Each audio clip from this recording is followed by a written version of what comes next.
So we have everybody and we're streaming and Yep, I think are we're we ready to? Okay then. The July 24th, 2020 Oregon State Lottery Commission meeting is now in session. It is noted for the record that commissioners are attending this meeting via the web, a web meeting. Chair Sathoff is excused and a quorum of commissioners is present for today's meeting. Today's meeting is being live streamed on the internet and a link is posted on the Oregon Lottery website. Will the clerk please call the roll? Commissioner Patel? Here. Commissioner Telfer? Here. Commissioner Wilcox? Here. So will the clerk also please inform the commission of who else is in the meeting? We have Taylor Paulson, Farshad Aladadi, Kathy Ortega, Kathy Stromberg, Carrie Hemphill, Lindsay Peterson, Mike Wells, Tina Erickson, and Wendy Johnson from DOJ. Great, thank you. And welcome everybody. I can't wait for the time when we're actually sitting in a room face to face. So let's move to the public comment script. Members of the public have the opportunity to provide written public comment to the commission for this meeting. A full copy of the written comments that were received were provided to the commissioners in advance of the meeting and will be posted on the commission meeting website. Will the clerk please read the public comments that were received for the record? Yes, the first comment was provided by Wes Wood, Executive Director, Voices of Problem Gambling Recovery. Dear Chair Sathoff and Commissioners, as we have all spent the last 5 months finding a safe way to navigate this global health crisis, please retain your focus. The people of Oregon need you now more than ever. As the mental health of all involved is challenged, survival is more than creating structure and attending online everything. You are the vehicle by which Oregonians need to see you have their best interest at heart. This is not a time to grow products that have not yet been researched and evaluated. We know that online mobile access provides an explosive potential for compulsive gamblers. The isolation, unemployment, and challenges of simply being have devastating consequences. I look to you to show the inclusion of experts, Oregon-based, on any new products, online or otherwise. It is the least we can do. I also expect you to hold others accountable, ask the tough questions, be transparent, and learn to be uncomfortable in order to do the right thing. Simply because a product is available, used by others, or generates revenue, none of that matters when a suicide steps in front of it all. Thank you for your considerations and the tough job you have signed on for. The second comment was provided by Kitty Martz, Oregonian. Today, as the Commission may celebrate with some relief that VLT revenue is returning, I ask that you keep in mind your retailers are not strictly practicing COVID precautions and that money may be at the expense of vulnerable human lives. You need only visit most venues for a few moments to observe staff are not sanitizing or disabling machines between use, nor are players consistently wearing face coverings. I'd like to know what you have done to take accountability for the safe operation of your VLTs, how many retailers have been issued warnings, and how many have lost their contracts as a result of not enforcing COVID precautions. Every single one that I have observed has failed to follow COVID precautions. Please also be aware that the people risking their lives to play VLTs are not a demographic that is playing for entertainment. Current players are going to almost exclusively be people with disordered or problematic gambling, and a disproportionate number of them are BIPOC or other minorities, older adults, veterans, people with co-occurring disorders, health problems, and or socioeconomically marginalized individuals. Secondly, virtual sports was not a new market on an existing platform. It's concerning that you may still be regarding that marketing soundbite to be true. It compromises transparency that you initiated the process to launch virtual sports, The public and legislators weighed in on your attempts to create a temporary rule while under the veil of a pandemic, and then you've never communicated with us the result of that exercise. We'd like a public statement about virtual sports, your future plans for digital applications, and how you plan to go about conducting prevalence studies, increasing percentage of revenue to address proportionate numbers of increased disordered gambling from increased availability, and what you will be doing to seek legislative and public collaboration. And that concludes the public comment. Thank you. And I want to thank Wes and Kitty for submitting comments and taking the time to do that. So let's now move to commissioner communications. Any commissioners that have any communications they want to share?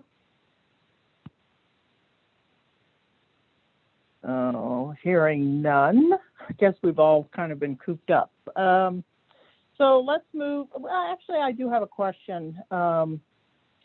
Since this is Commissioner Communications, I am curious on the monitoring of wearing face masks inside using VLTs and others. Are we doing any policing, or is that a function of the retailer or a function of the state? Curious. Yeah, Chair Telford, this is Barry for the record. We will, excuse me, have a slide on this during staff updates, giving an update in terms of the number of complaints we've received and the enforcement actions taken. So if you don't mind, we can hold and answer that question at that point. Perfect. Well, then let's move to the director's report, since we have you unmuted. Unmuted, yes. Good morning, and thanks for taking the virtual gavel this morning. My pleasure. So speaking of the reopening and monitoring, lottery staff continued their good work this month supporting the gradual reopening of video lottery retailers across Oregon. The situation is dynamic. Just this week, as you know, the state rolled back closing times for video retailers from midnight to 10 p.m. We have a cross-functional group of staff who continue to meet weekly to identify any policy changes and any operational changes flowing from them. Their work is paying off. About 92% of video lottery retailers who closed in March have now reopened their doors, and more than 83% of our statewide VLTs are now operational. The open retailer number has held steady over the past few weeks, and it's a number we're watching closely to determine the long-term impact of the statewide shutdown. Regarding payment center closures, the closure of our payment centers, both here in Salem headquarters and in Wilsonville, with an exception for prizes above $50,000, is a continued source of friction for our players. Yet it's also an opportunity for us to explore how to work better together across all departments with a true customer-first lens. This past month, a small group of staff has met to map out a player's journey as they interact with us from the time they win to the payment of a prize to identify areas for improvement. While the group came together to work an issue currently facing us, the lessons learned and the approach used will help lottery improve customer experiences in other areas and give us a jump start as we launch our CX, or Customer Experience Center of Excellence inside lottery. You'll hear more about our CX work, excuse me, in the coming months as we focus in on the customer experience and how to improve it collectively across all our internal work groups. On the sales front, overall revenue for the first 3 weeks of our new fiscal year is down 7%, but getting better by the week. Considering the challenges facing our state compared to this time last year, a 7% drop in revenue feels like a win. As we roll into our historical slow time for video lottery, we're pacing at about 90% of last year and showing good growth each week. Scratch-its continue to outperform last year, up nearly 23%, but sales are trending back towards historical norms now that video has returned. Keno is essentially back to where it was last year. Finally, a couple winner stories for you. $68,000 Keno win in Medford. Joe won $68,000 playing Keno at the store. Yes, that's seriously the name. In Medford. And coincidentally, Joe owns the store along with Star Catering and Joe's Bar and Grill in Medford. What does Joe plan to do with his winnings? We're going to pay the taxes we owe on our businesses, Joe. Joe is getting ready to file for an extension for his business taxes, as all 3 of his restaurants have been impacted by the economic downturn caused by COVID-19. Now we don't have to anymore, Joe said. All 3 of Joe's businesses are now open again. His bar also features video lottery, and Joe made sure to share that they are practicing safe social distancing procedures to ensure the safety of his staff and customers. And then there's a $50,000 second chance win from Tigard. David and Patty have been playing lottery games for years. David once won $3,700 playing Pick 4. Another time he matched 5 out of 6 numbers on Oregon's game Megabucks for a win of about $5,000. Not bad. But even these faithful players were taken by surprise with their recent second chance win. Like many second chance players, they input their non-winning scratches into the website and then essentially forget about them. But when the couple returned home after a recent trip, they found a letter from the lottery waiting for them. David had to read the letter to Patty twice just to make sure it said what he thought it said. Quote, "He had this look of total amazement on his face," Patty said, but she confirmed the news. The couple won $50,000 on a Royal Platinum Scratch-It. Under normal circumstances, David and Patty would be planning a big trip to celebrate their win, with Hawaii being their probable first choice. But until travel restrictions are fully lifted, they will probably bank their win until they decide what to do. There are so many options, they agreed. And that, Madam Chair, concludes my report for this month.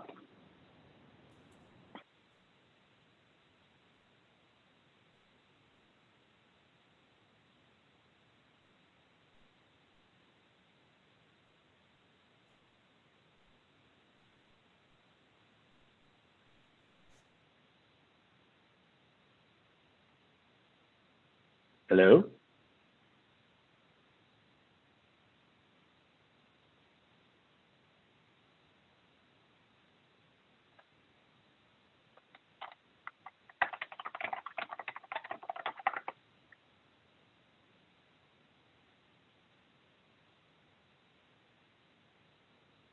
I can hear you, Barry. I'm not sure if anyone else can.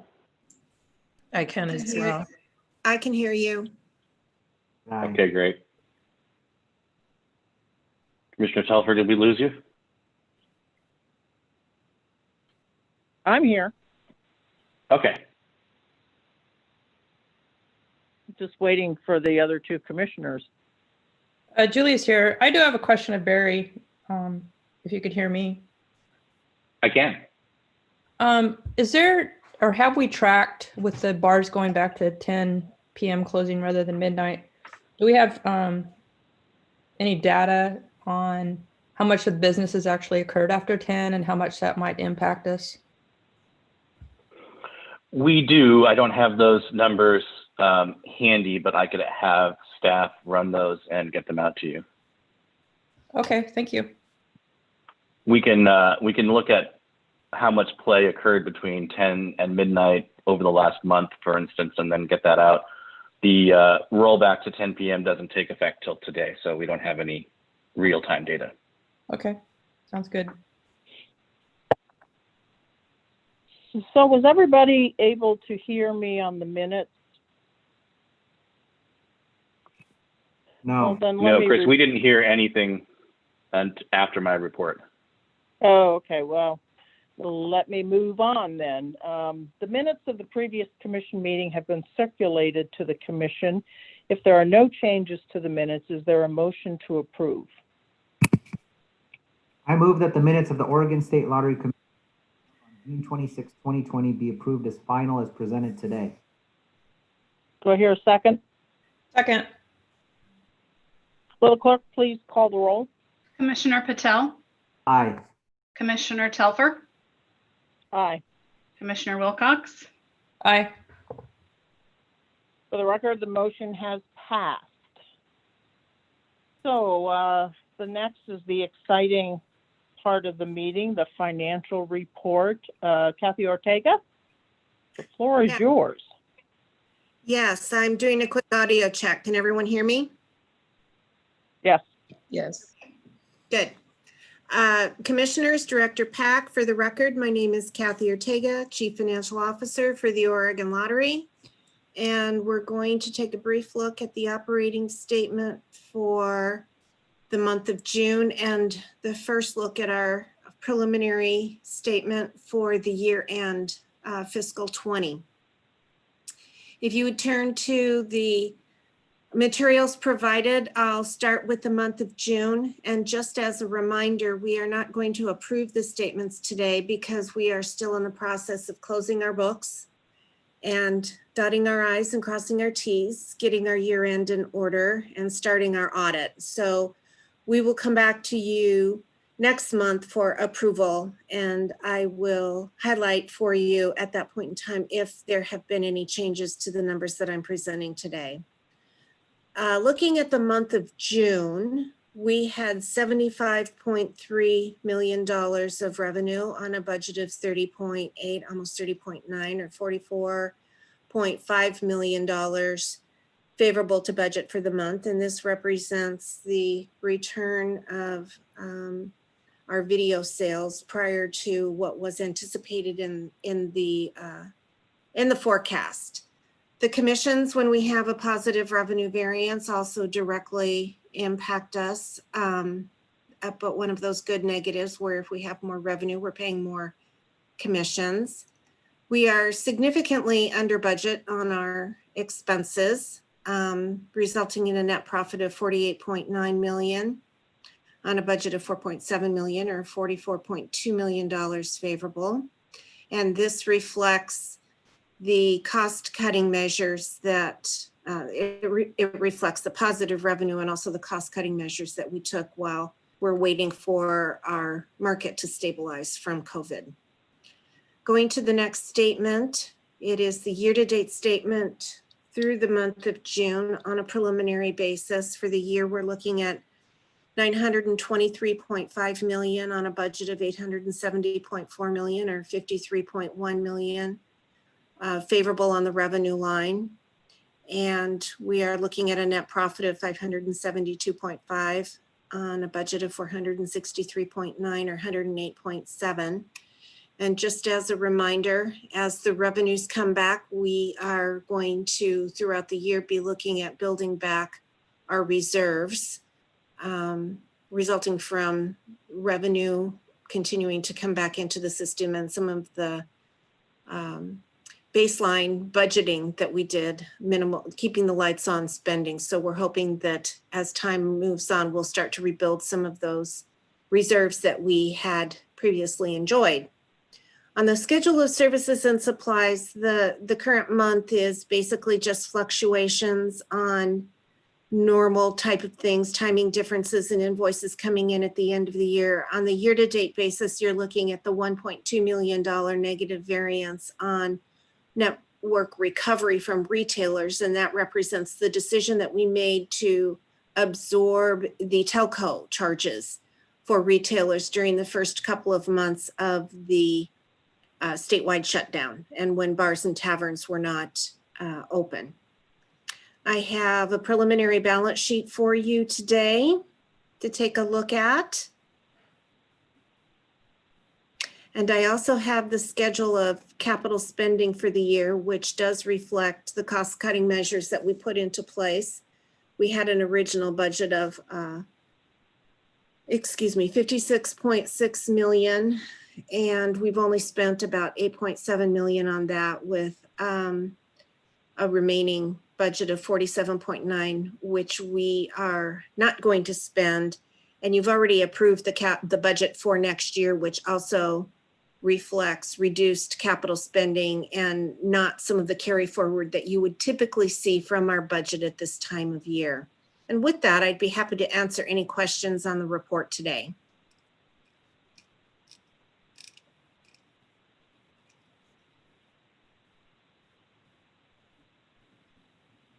No questions? Any questions from the commissioners? Kathy, I do have one question on the capital outlay status report. Can you again explain to us why there are expenditures that we're not budgeted for? Hang on, Um, just, Yeah, I'm looking at the modernization program. I know there's reasons. I just want to get it on the record as to why. so, yeah, thank you for the question, Commissioner Telfor. It isn't that they were not budgeted, it's that this represents the AX project, and we budgeted for those as an expense because we weren't sure when we did the budget which items would be capitalized. So it represents a situation of we have completed some portion of the project to date, and the budget for those is sitting in expense. Will they eventually be capitalized? That's what you're seeing here is when we actually do spend them, we're capitalizing them, but when we did the budget, we expense them. But they're not in the budget column. No, you would see an offsetting favorable budget under services and supplies in the P&L, which is where they were budgeted. Okay, so it's a semantical issue more than, Yes. okay. Oh, I was hoping maybe it was a timing difference. No. Looking for that extra quarter. No. Any other questions regarding the financials that Kathy has relayed to us? Well, I do have one more question then, Kathy. And I don't know that you're going to get to it, but on the operating summary, there are 3 columns in a box. Well, there's 4 columns. What's the heading on those columns that have to do with the percentages of prizes and administration expenses? I mean, what's the heading on the 4 columns? I'm assuming you're on the more detailed statement. Yeah. For the And- month ended June 30th.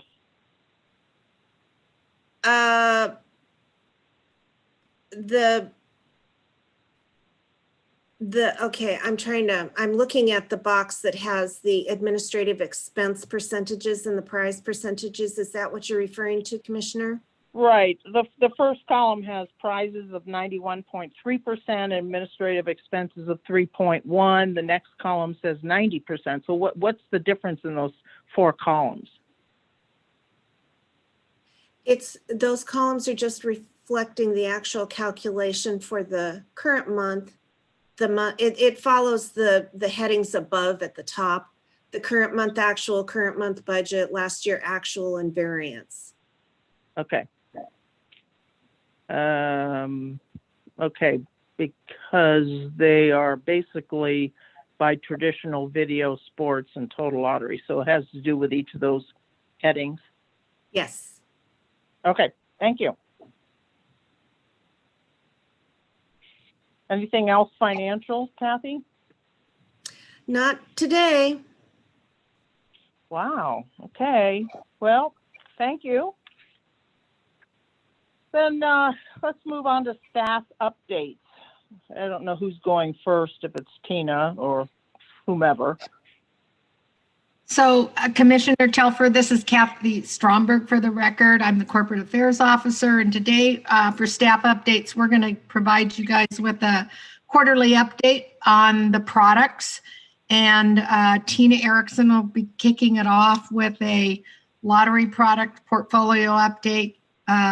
Carrie's going to talk about Scoreboard, and then Lindsay will talk about video and be able to answer some of the questions around our opening. So I'll turn it over to Tina and pull up the slides for anyone that would like to view them on the screen. Good morning, Commissioners. Director, for the record, my name is Tina Erickson, and I am the Lottery Product Portfolio Manager. So Kathy, perfect. So this morning, I wanted to share with you how Scratch-Its performed over the last quarter.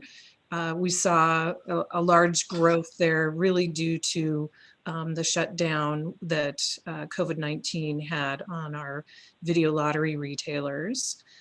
So in exchange for that, we saw increased sales. You can see sales compared to forecast, we were looking at almost 53 million in actual sales when forecast was about 46 million. And then of course, transfers are also up on those.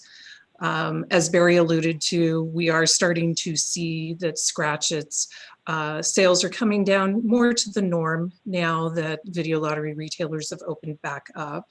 We still are above what we would normally do in terms of sales. Generally around this time of year, we're at about a 2 to a 2.2 million in sales. And we are still trending slightly above at about a 3.4 million. Do I have any questions for that scratch slide?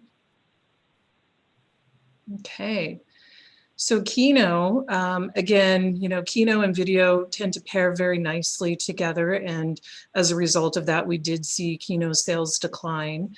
We were seeing some pickup in terms of sales at our grocery, convenience, gas station locations, but they never were able to compete with what we would have seen had the video lottery retailers been opened. And so this slide is really just showing kind of that impact of how COVID hit us during this fourth quarter.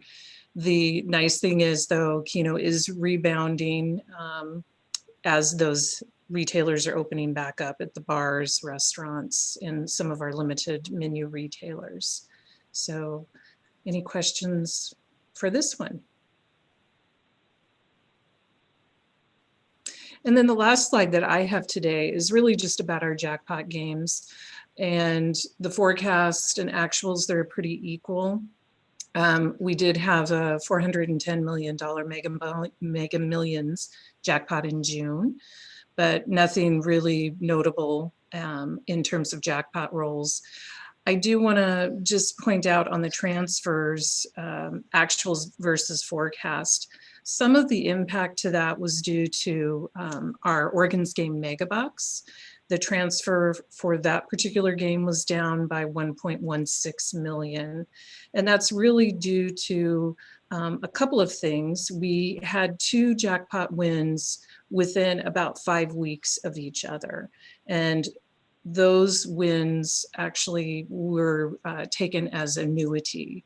And so really what that means is that the initial roll starts out really high for the payout percentages. And each of these had about 18 jackpot rolls that got our payouts down to about 130% payout and 110% payout overall. So that's really what's impacting the forecast right now.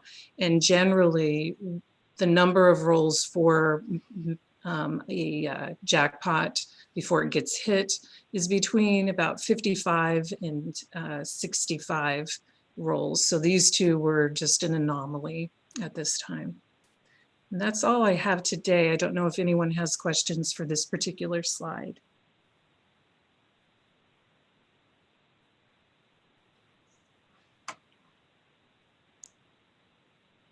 Okay, with Thank you, that, Tina.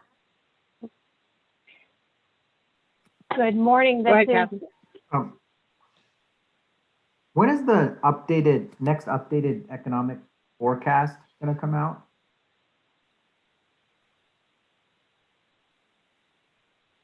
I am unsure on that. I'm not sure if anyone has that schedule. This is Barry, Commissioner Patel. Kathy O, we're in July now, so is it the October forecast yeah. is next?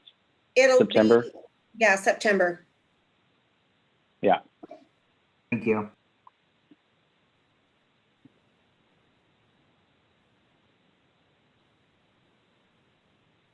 Carrie? yep, okay. Can you hear me all right? Yes. Yep. Okay.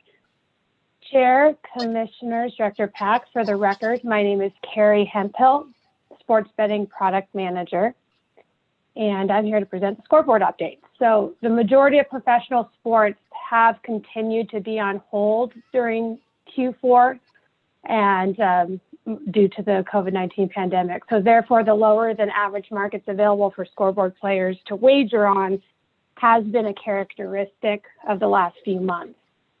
So to put that into perspective, looking at the timeline in late March through the end of June, our daily turnover on Scoreboard averaged approximately $210,000. For comparison, the daily turnover in late Q3 was approximately $720,000 per day in February and $682,000 in January. With that said, the latest quarter has been trending up, with the month of June posting the strongest numbers. Solid turnover and margins for the ancillary sports have been available. We saw a 9.2% margin during Q4, which was higher than we had forecasted. This resulted in a greater GGR than anticipated. We also saw growth in registration numbers over the past few months. While this may not be substantial volume, the fact that registrations have increased even with the lack of available markets has definitely been a positive takeaway. During Q4, we saw a total of 1,478 new player registrations. In regard to sports offerings that were available for Scoreboard players to bet on in Q4, table tennis continued to be the leader in turnover volume, but began to trend down April to June. We did see a significant increase in soccer activity with the return of most European soccer leagues in June. Following closely behind that was MMA, which we saw very strong margins and good turnover numbers. The current month of July has also continued to bring great MMA event offerings, and there's a lot more planned in the future that Scoreboard can build on. In addition, we saw the return of professional golf, and that's further bringing back more standard sporting events that players have been anxiously waiting for. So it's currently an exciting time as we wait for the return of additional leagues. Early July numbers for soccer were trending up over June. Major League Soccer, which includes teams such as our local Timbers, returned July 8th, and we're seeing positive momentum. In addition, Major League Baseball returned just yesterday to season play, and we have a game such Seattle, local or Team Seattle plays tonight, and the NBA is set for a July 30th start. And then we're watching the NFL, which is expected to return in September. So in terms of being a sports fan, it's an exciting time.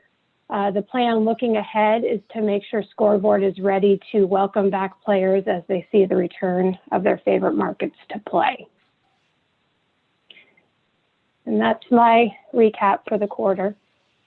Any questions?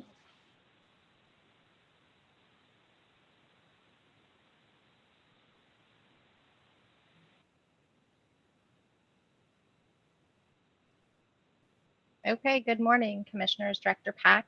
For the record, my name is Lindsay Peterson. I'm the manager of the gaming products portfolio. Can everyone hear me okay? Yep. Perfect. So before we jump in, I do have a couple of data points to the earlier question around sales between the hours of 10 p.m. and midnight. We did an analysis from 2019. And it showed that about 23% of our video lottery play during the course of a normal year, which is important, came from the 10 to midnight range. However, I think we should expect some erosion, but in general, with the reopening, it shows that play has shifted regardless of the curfew, because they know the curfew and they're choosing to play anyway. So our A&I group estimated that last year's volume, right now we're at 90% of last year's volume. Perhaps we might go down to 80 to 85% in the short term with this change in hours. So I hope that helps answer the earlier question. If we need more data, we can pull that and send it out. All right, so we'll get started with the video lottery specific update. This is the quarterly update. performed strongly during Q4 compared to what we had forecasted, but keep in mind the forecast was based on a July reopening, and we were largely reopened in every county by that date. So while we're ahead, and that's good news, we still have quite a gap to recover from the shutdown. And obviously there are risks of additional shutdowns going forward. So we're cautiously optimistic about current performance to forecast. We also wanted to provide some data on the reopening numbers that we have provided the last couple of meetings. It's a little different view than what you're used to seeing. We're now monitoring weekly instead of kind of cumulatively. This is the actual dashboard that we see internally when looking at the sales. So just a few highlights. The number of our video lottery accounts is kind of sitting at 92% and has been there for a bit. So we're kind of starting to see a picture of maybe what might be some of the damage to our retail base as a result of COVID. We are out surveying retailers right now to kind of see what their future business plans are so that we might get a better assessment on the active retailer base that will remain after this pandemic. We still are having strong performance. We're a little soft compared to some previous weeks. We're at 90% of last year's revenue with 92% of our sites open. So still doing pretty well. Some of the weaker counties for recovery are Washington and Multnomah. I think largely because of some of the other activities that might be going on up there. And then they were the last to reopen for phase 1 as well. Tillamook and Lincoln counties are also seeing some softening, possibly indicative of reduced tourism because there's been some outbreaks in those areas. So those are some of the things we're watching specific to the weekly monitoring. Any questions on that before we move on? Nope. All right, so this is a slide we showed you last time. We updated it. It tells a really good story. If you look at the column that has all the green highlights, that was the percentage of VLTs that were re-enabled on day 1 of reopening. And then the circled numbers in green are where we are at today. So this really speaks to some of the moves and barriers and things we've been able to do in the establishments to increase the number of terminals that are available to players. So just looking at that first cohort, 60% when we reopened, and as of week 10, we have 84% of our terminals turned on. So doing a lot of work out in the field, working closely with retailers, making sure we're getting the spacing or the barriers that we need to get more of the product up and running.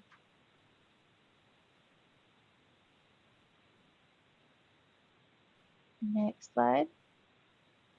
So we covered forecast kind of cumulatively earlier. This is a summary of that information.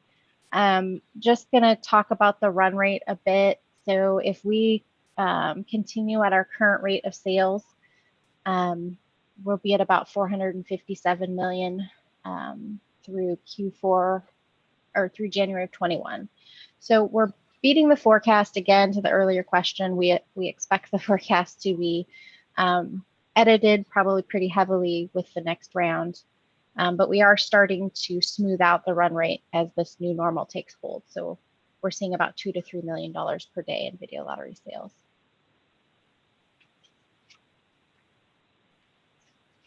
And then to round out the update, we have a couple of marketing things that we've been working on. So we wanted to share a little bit of the latest video we put together for retailers. It was actually developed by our RG consultant, but it takes a bit of a different approach to RG than usual. It really focuses on the personal health and safety because there's more to RG than just the gambling aspect. So we're going to show you just a short clip. It's about a 7-minute video, but we have a short clip here to give you the flavor of it.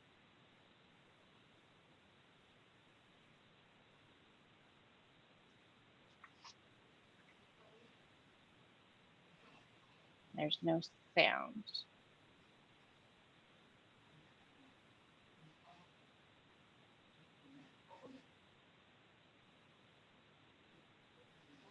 It's supposed to be playing a video. Can anyone else hear sound? I'm No. not hearing any. I'm not either.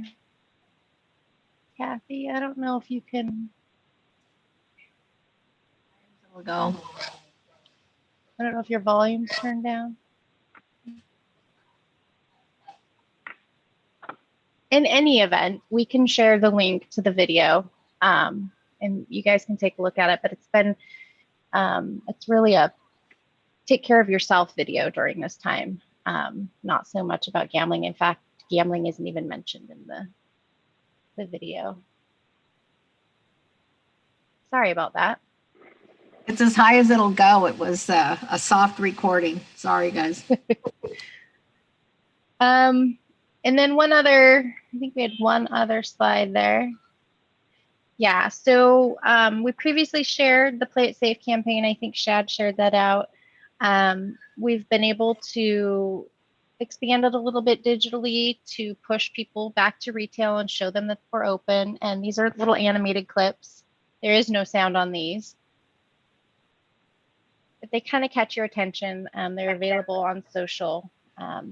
We just wanted to show you some more of the campaign that we're pushing to show people that real fun is back with a play on words and that you can play safely at your local establishments.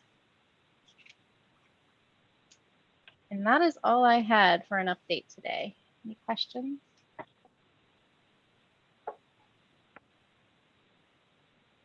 All right, thank you. Well, thank you all. Appreciate the presentations. Apparently, there's no other staff updates. Is there any other business to be brought before the commission? Commissioner Telfer, if I may, this is Barry again. I guess in this deck, in another version of a deck that I've seen, we had some information on enforcement. So we'll dig out that slide and send it out to the commission to answer the question. My apologies, Oh, okay. It wasn't in this deck. Okay, well, I would appreciate that just to see, what's happening, who's responsible for enforcement, and then if we do anything, what is our recourse with retailers? Yeah, I can answer some of those questions, and then we can send the slide out with some of the data. So lottery is part of a multi-agency enforcement group focusing on the restaurant sector and the phase 1 and 2 reopening guidelines. The other players are the Oregon Health Authority, Oregon OSHA, Oregon Liquor Control Commission, the Department of Agriculture. I think those are the major agencies. We all have different components of the guidelines for restaurants that we are responsible for monitoring and enforcing. Primarily for lottery, it's physical distancing and the sanitation of machines. It's largely a complaint-driven process, and I'll have those stats on the number of complaints we've received. They have immediate follow-up from retail contracts or the field staff with an education-first response, so helping retailers understand what the requirements are, helping them figure out how to change their business operations in order to be able to meet the guidelines. And then if there are continued problems, we have enforcement tools such as disabling VLTs for increasing periods of time for repeat offenses or leading ultimately up to a contract termination. Of all the complaints we've received, retailers have been very responsive, and we've had no secondary complaints. So everyone has been responding well to the reminders about how to follow the guidelines. Great, appreciate it. Any other business? Yeah, this is Commissioner Wilcox. I have a question about, our earlier mention was made of the partitioning between the VLTs and the establishments. Is that something that we're providing, or is that coming from the retailers? That's coming from the retailers. Okay. Lottery's role in the partitions is to review the plans or the installation of those partitions to ensure that they meet the guidelines and are adequate to be able to enable the VLTs. Thank you. Anyone else? Then this concludes today's meeting of the Oregon State Lottery Commission. The next meeting is scheduled on August 28th. I want to thank you all for attending today's meeting. This meeting is adjourned.